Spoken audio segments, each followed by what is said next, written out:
So today we have another review, and this is a new one from Stave. So Stave out of Denver, Colorado, and actually still wearing one of the shirts from Sandy, one of the retailers, out there. So Mr. B's, Mr. B's. Anyway, so talking about Stave, this is out of Denver, Colorado. This is West Coast Juicy IPA. This is double dry hop Citra Sabro Zaka. So actually the hops that we probably generally use in New England IPA, but I guess with a West Coast base. And then here's what's West Coast about this, because it looks nothing like a West Coast.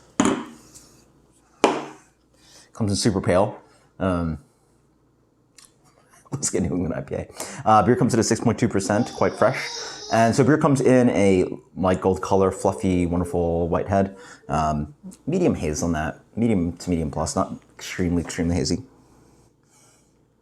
You get a nice kind of pear note, a little bit of that kind of like coconut suntan lotion from the Sabro. Oops, didn't get this yet, but guava, pretty nice and juicy, and again that creamy coconut thing from Sabro is so crazy.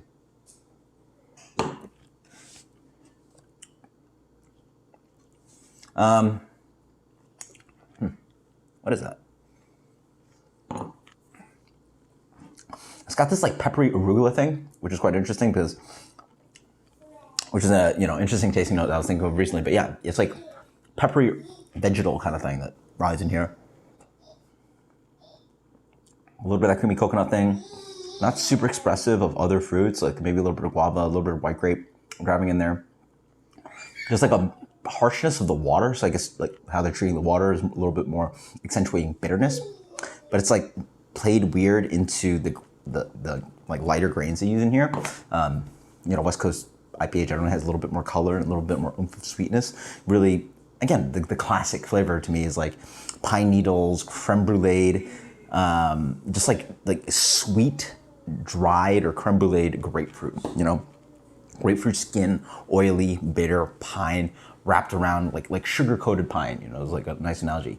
Here, there's none of that. It's like pretty much a New England IPA with that kind of harshness of the water / like trying to accentuate bitterness on the back end. That's strange to me. A little bit disjointed.